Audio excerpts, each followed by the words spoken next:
Hi guys, and welcome to this episode of Think Talks. Today we have a very interesting conversation lined up and a whole host of interesting guests joining us as well.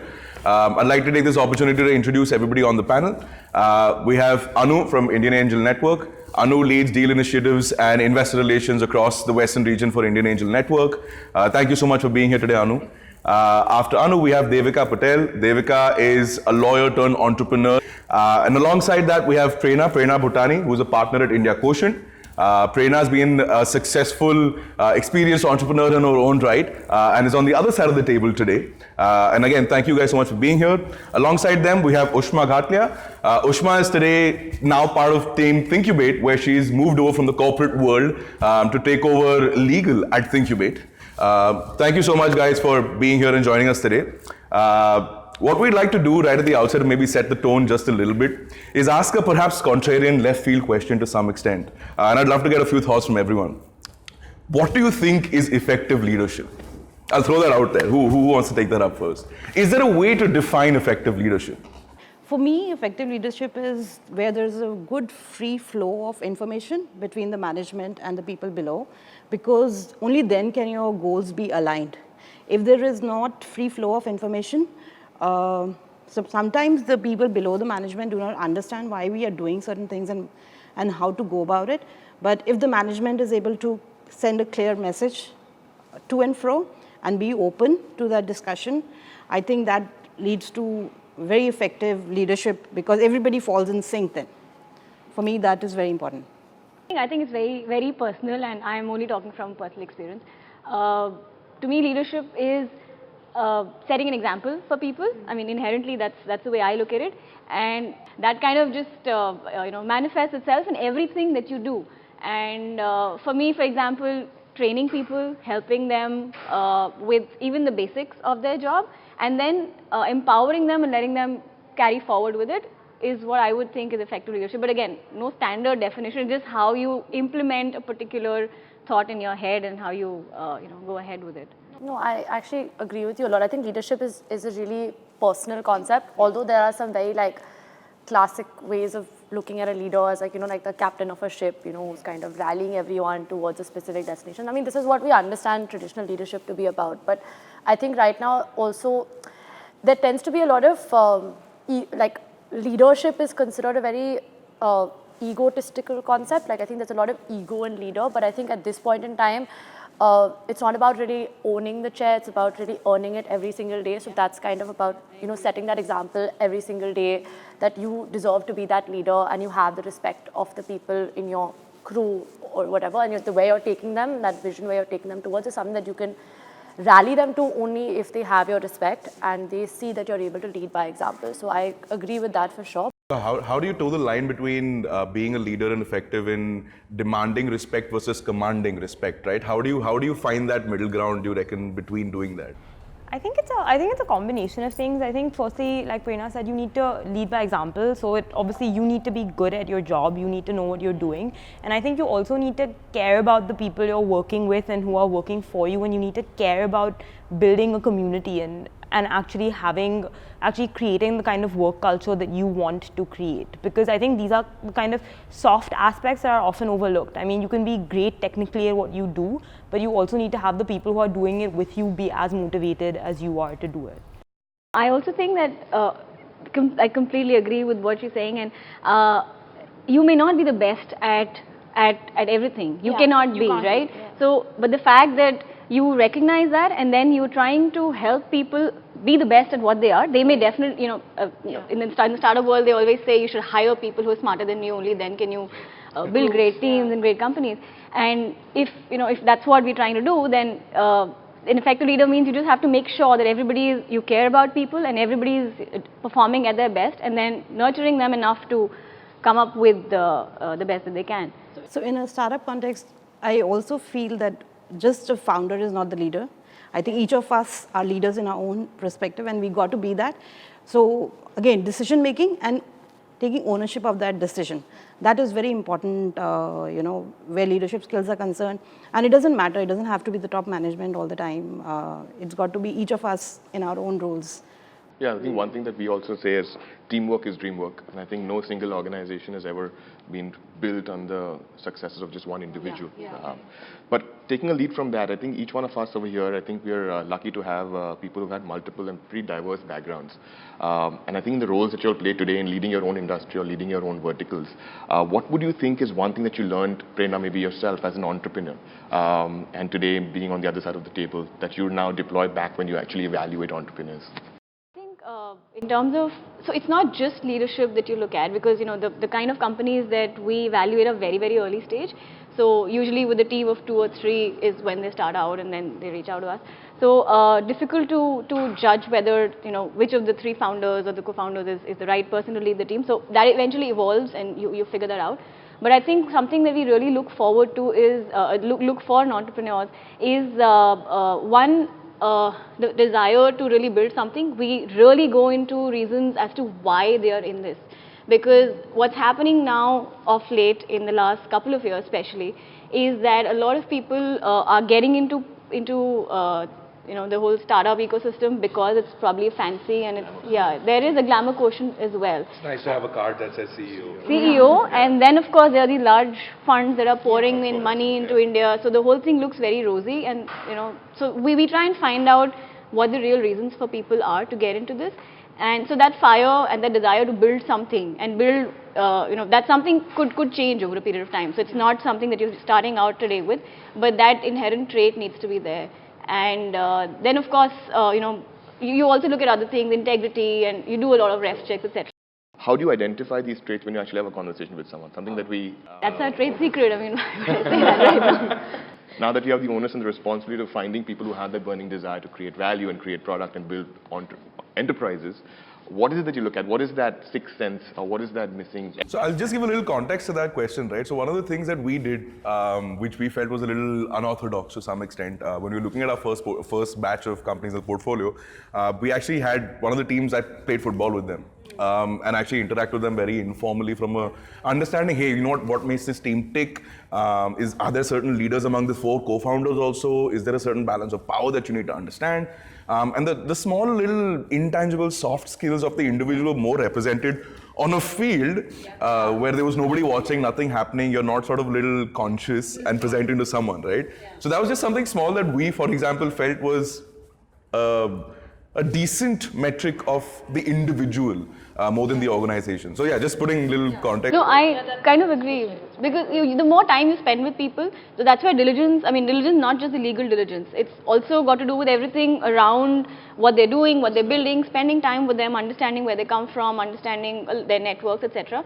All of that kind of helps you get perspective. And then of course, you can't have a formula, especially at this stage that we invest, but the more you do it, the better you get at it. And that's what we've realized. There is an instinct that you develop. I can't really pinpoint one thing, but you do develop an instinct. There'll be certain clues that you get during the immense interaction phase that you go through, and we make sure we do that at least. So if you're really bullish on some company or some founder or something, we end up spending a lot of time with them. And just to give you another example, so what we also try and do.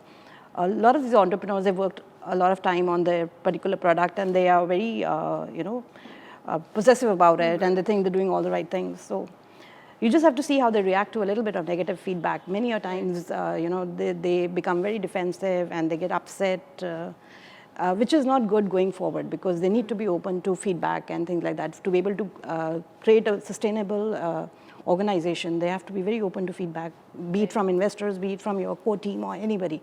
So a little bit of poking holes along the way. I think even if you start questioning their competitive landscape, I think a lot of people, like you said, have a lot of this attitude that, okay, we're the best, we're the number one, we have the largest market share, whether that actually even is something that they can quantify or not. But if you are able to, let's say, challenge what they think of, let's say, their competitors, how do they view their landscape? Can they, with that clarity, see somebody else's pros and where they, what their shortcomings are? I think that really shows something about a person's character and how grounded to reality they are, and that's really what ultimately you want, like eyes to the sky, feet on the ground sort of thing. But so would you take a founder talking about his or her competitive landscape in bad light? And when I say competitive landscape, I talk of a direct competitor. So if you ask someone a question saying, hey, okay, these guys, the three teams that are competitors of yours. What do you think of them? And they sort of like tear it apart, not from a point of critique, but from a point of, oh, they don't know what they're doing. How do you perceive that? So many times that has happened in some of the calls that we've had, the entrepreneur, it doesn't go well. You can come out with your strengths without putting out the negatives. Talking about your strengths is better than talking about somebody's negatives. And I'm sure there are negatives, but also it's like, what are those negatives? Like a lot of times when you hear people, even for us, like when we talk to other entrepreneurs, when you kind of tell them that, oh, I've heard of another company similar to this or something. There's a lot of like, oh, but that person is like this, or that business is run like this, or I've heard that their office is like this. And that's when you start realizing maybe you're not really looking at this, the fact that you're talking about it in this defensive manner, but with the wrong kind of points, that's reflecting poorly on you. That happens a lot. I think it's human tendency when you're like so close to your own product, but it's unfortunate. I think everyone can really see through that. It's not so great. I think one of the most fundamental aspects of gluing together, I think organizations, especially at an early stage, is the fundamental value system that you build as founding members of the team. So when you're an entrepreneur yourself, Devika, so what is it that when you sit with your team and you try and groom and develop your product and build a market, what are some of the things that you try and embody yourself that you feel is going to set the culture for your organization?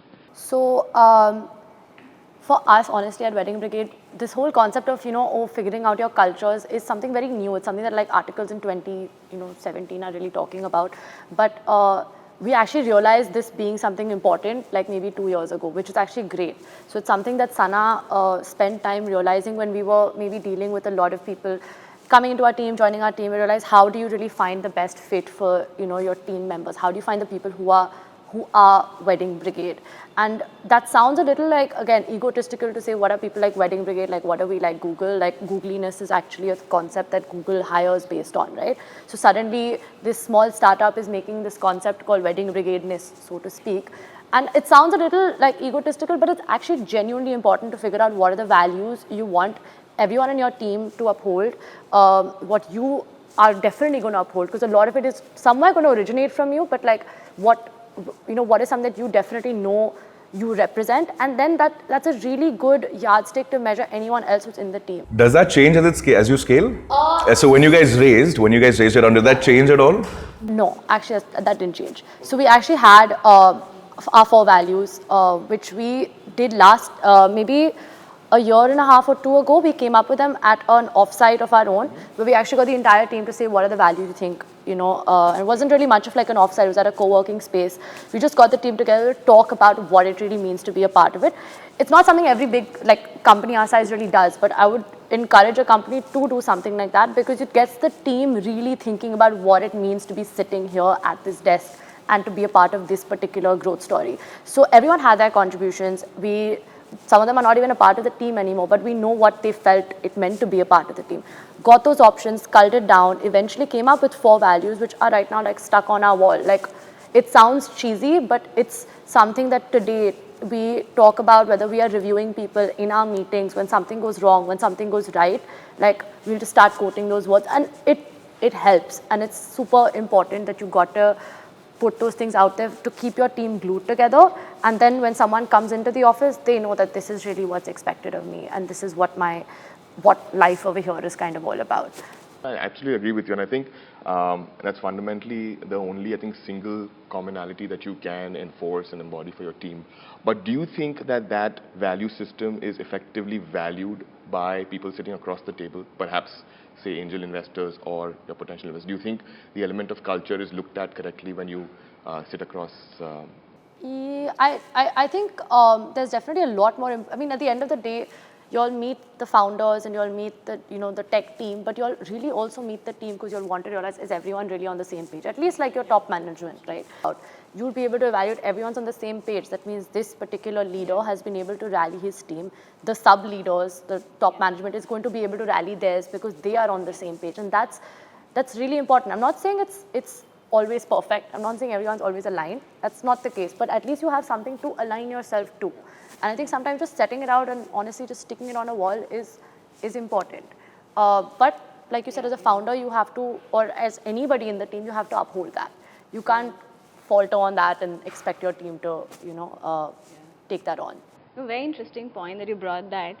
We as investors make sure that, especially when teams are scaling, I mean, once we've invested and they're going to the next stage, which is A or usually post A's, is the second level team groomed well enough? So one yardstick that we use sometimes to measure that is, so we ask the founders to sit aside and can those guys make presentations to us on just their metrics.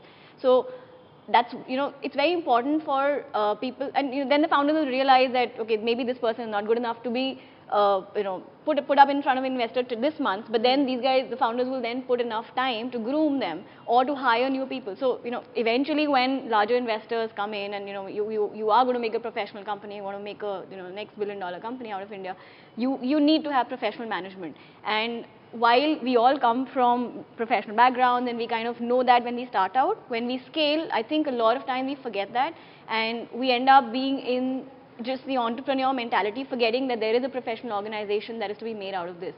And how do you execute that? So, you will have to remember this at every stage, that there is a B-level team, there is a C-level team at each level. Like what you're saying, each person needs to be aligned, each person needs to be able to own their functions like you own the company, and everybody needs to work together in sync. So getting that is very, very important. Again, on a podcast I was listening to recently, I heard this interesting thing of someone actually took the initiative.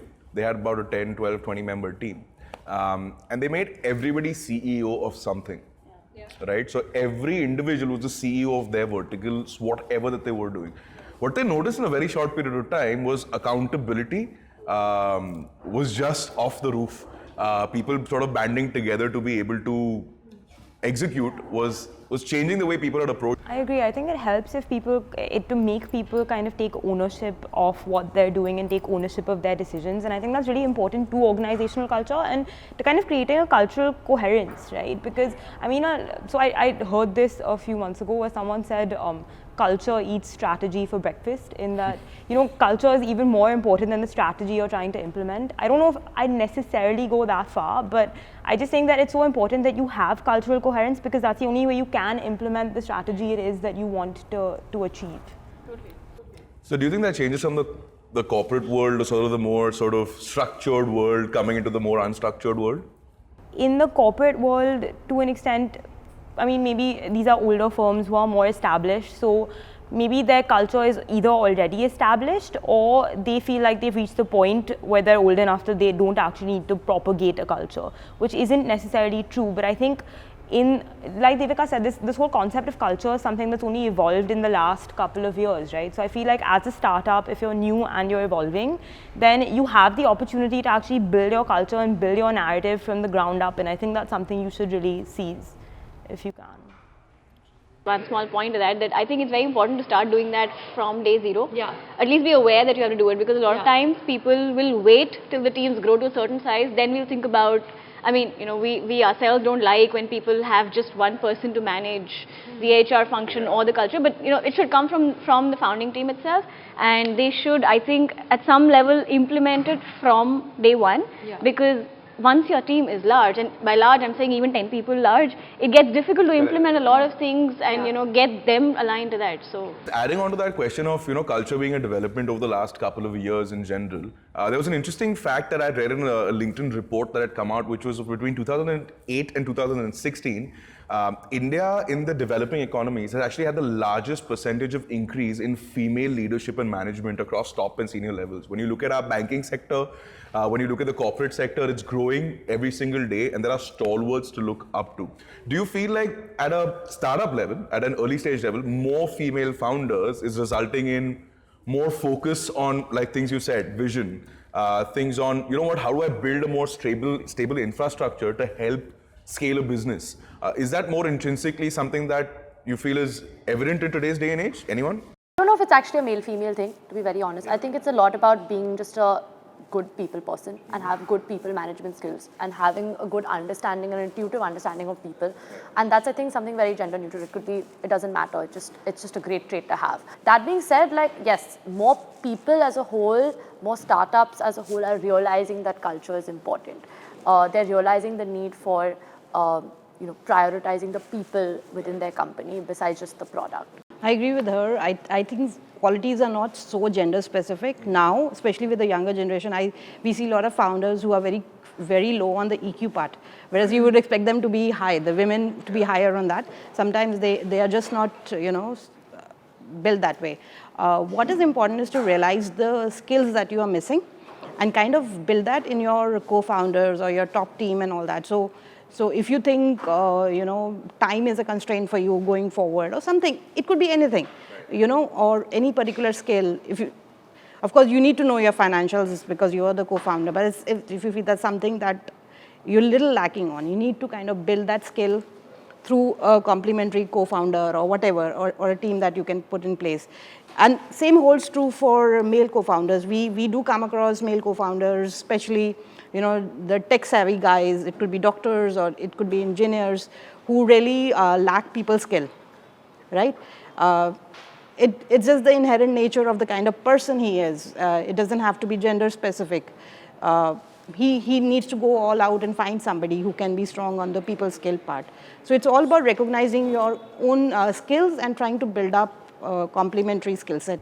So I completely agree with you. I don't think it's so much about having more women or having a better balance of men and women. I think it's just about sort of having cognitive diversity. It doesn't help if everybody on your team thinks the same way, right? It's just about sort of getting a synergy together so that people, like you said, it's just having complementary skill sets. So everybody can do something different and do it really well, because there's no point having 5 people who all do the same thing really well if there's 15 other things that nobody else can do. So in the spirit of diversity and inclusion then, whilst I think I get the resounding fact that it's all about the cognitive abilities and less to do with gender-specific skill sets, but is there something which is perhaps when you evaluate startups that you look for, maybe this skill set or this kind of a startup may be better run by a female entrepreneur? Is there something that you look at in your thesis building? On vis-a-vis when you're hiring perhaps as well? Are there certain profiles of people that you feel you can attach to a certain gender? Or is that completely agnostic? I mean, see, for example, I'm in the lifestyle and wedding space, right? So for me, obviously, maybe a guy has a great understanding of the things that I have to put out in terms of content, but to a girl, maybe it comes a lot more naturally because weddings are of a lot more interest to women. But I can't put it past, the fact that there are a lot of guys who can still execute really good work in that space. Like our CMO is a guy. He's the head of marketing of a wedding company. But that's a great example. Yeah. It doesn't actually matter. But at the same time, if I want someone to, let's say, write, someone in our team who's going to be writing captions maybe about lehengas on a daily basis, I mean, honestly, it's going to come easier to a girl. And that's where it's about being realistic about their interest. Like, I could have a football-based startup and have a girl who do a phenomenal job at writing captions on social media for that. But it's an interest-based thing. It's, at least for lifestyle-based industries, I think that's where it comes into. But you look at careers like chefs and designers, and you see a lot of male people, male. I think it's what you were saying is right about whether. So when we look at startups, it's about does the founder or the founding team do they understand the product well or not? So now if it's a women-oriented product, it helps if there's a woman in the team. But then if if they're male co-founders, they're doing an excellent job of getting the space right. There's no harm in them running it. So when this thesis is built around empowering women and women entrepreneurship, and including very timely when you have Ivanka Trump visiting India, celebrating the Global Entrepreneurship Summit, and women as a forefront of it. And the government of India, who has all these multiple schemes, you have the Annapurna scheme and the Udyogini scheme and the Mahila Bharat Vigyan scheme, and all of these schemes, largely to again for everything else give a voice and give a platform for budding, perhaps female entrepreneurs as well. Do you think that that's relevant in our ecosystem today, or do you think that's just one more? I think it's good.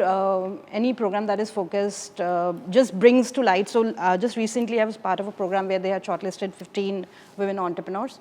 It was really good to kind of seeing those 15 entrepreneurs, meeting them face to face, how on top of the game each one of them were.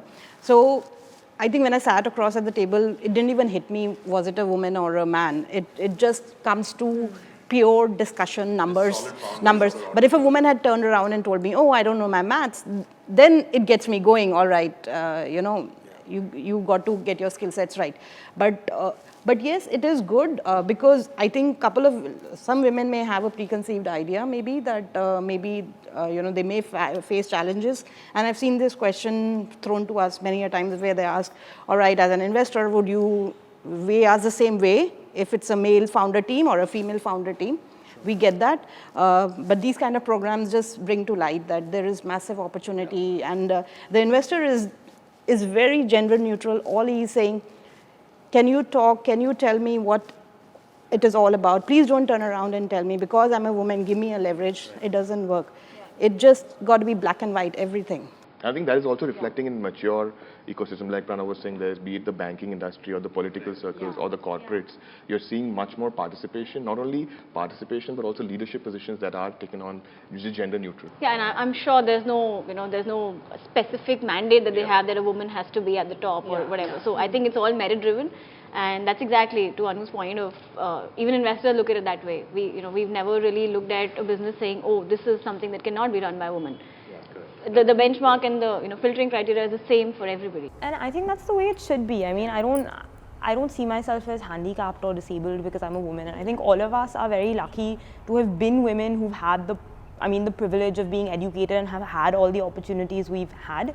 I mean, I think it's definitely true that there is an inherent bias and it is getting better. I mean, you mentioned Ivanka Trump. What she was doing was great, but almost every article I read about her talked about what she was wearing while she was doing it, which is unfortunate, but it is the case. And I think we're doing as much as we can do to change that, and I think that's a good thing. And I think all of us who are here are products of that change, and I mean, I'm very proud of that. So. And I think we're also we're in a cusp for our generation. I think we're in a cusp also because I think any generation that comes following us would have the ability to interact with folks who have been part of this tech generation, if I may.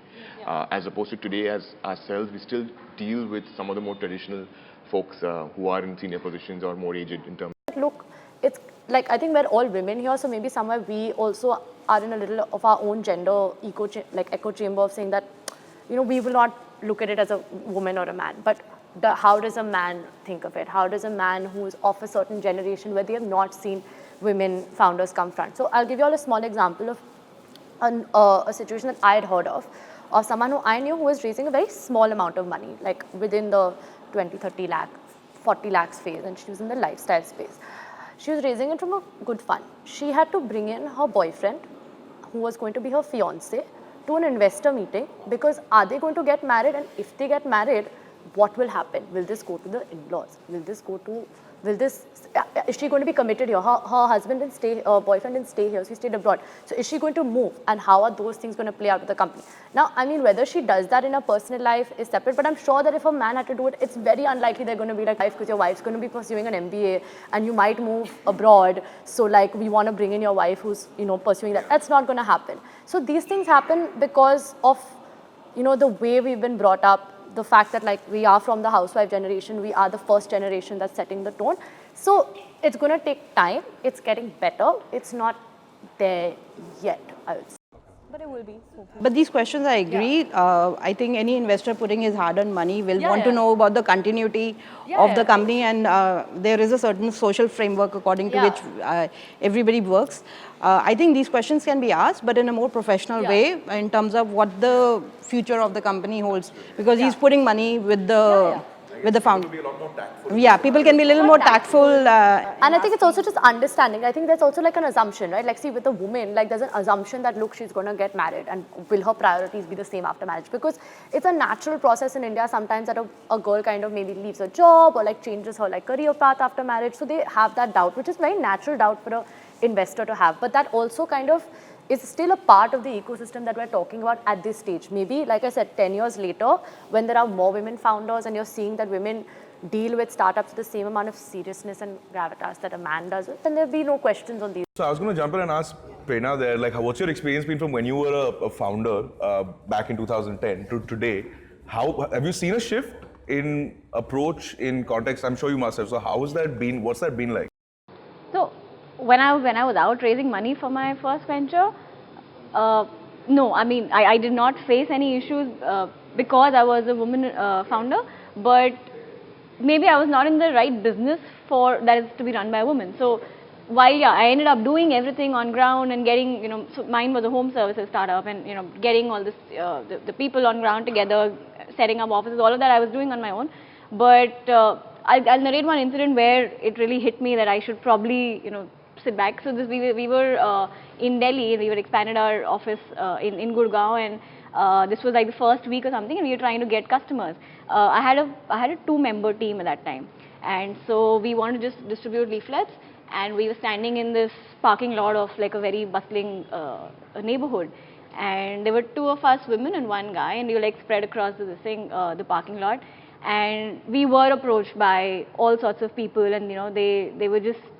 So the fact that we were women and we were doing this is something that I realized. I feared not for myself but for my colleague, and then I immediately went and told her. I said, "If this is happening with you, let's just move and let just the guy do it." So there are times when these things happen. So I'm saying probably it was the nature of the business because of which I faced that. If I was in doing something else which did not require this kind of interaction with the general public, probably wouldn't have faced this. But from an investor perspective, I never faced that. And like I was saying, even when now we evaluate founders, and we have quite a few women in our portfolio as well, never have we looked at any of their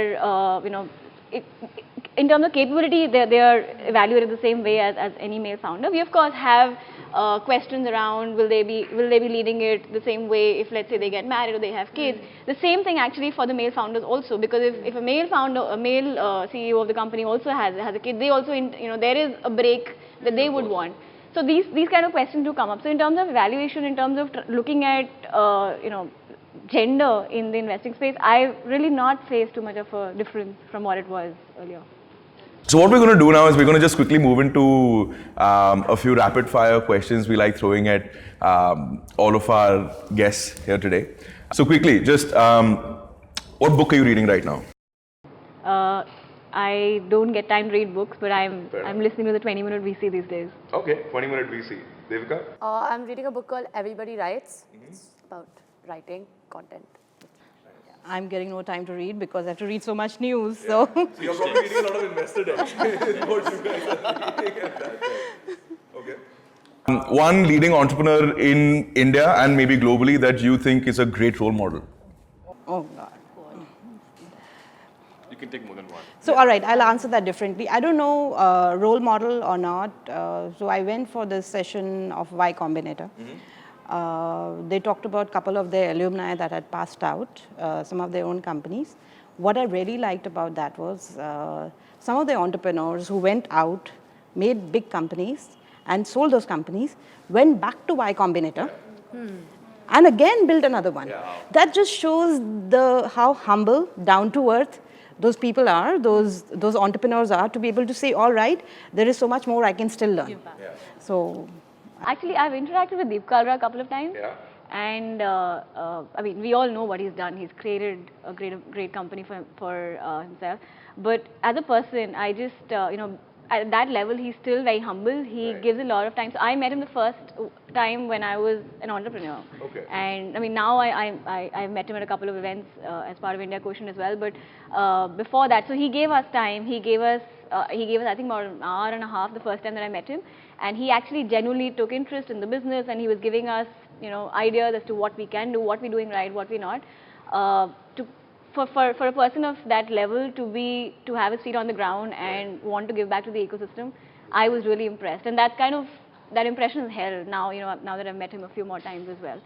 So yeah.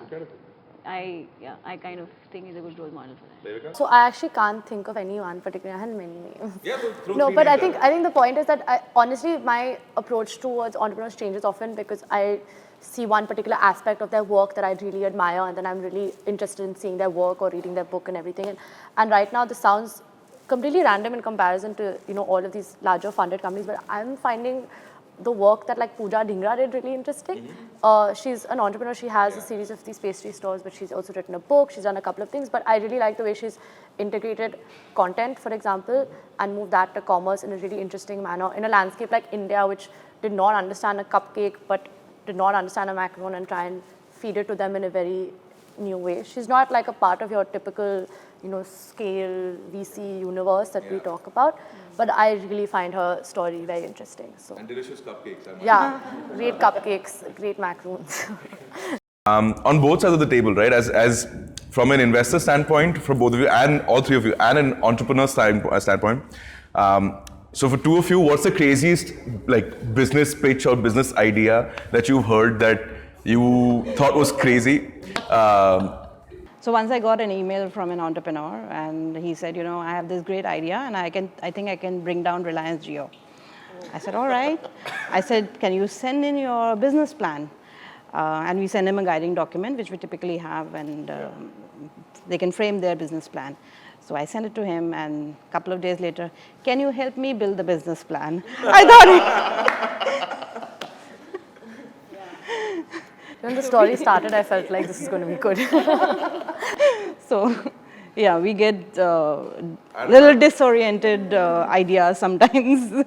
We hired our office boy through, we test out, because we invest in consumer tech startups, we end up testing a lot of the products ourselves. We hired our office boy through one such business, and I think that was really good. And this was, mind you, this was in a few hours. It's not like a, day-long process, not even a day. So I think, that was really good. I was really impressed, and that guy stuck on for more than a year. Normally at that level, there's a lot of attrition. So yeah. I think that covers it from our end to a large extent. I just want to take this opportunity to thank everybody for being here today. I know it's a crazy time to come into Sakinaka in general, and we thank you very much for coming in.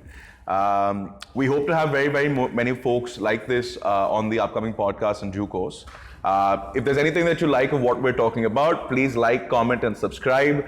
Feel free to reach out to us either through our website, www.thinqbate.com, that's thinqbate.com, or through any social media channels. Till next time, from Arjun, me, and everybody here, thank you so much for watching. Thank you. Awesome. Great, thank you, man.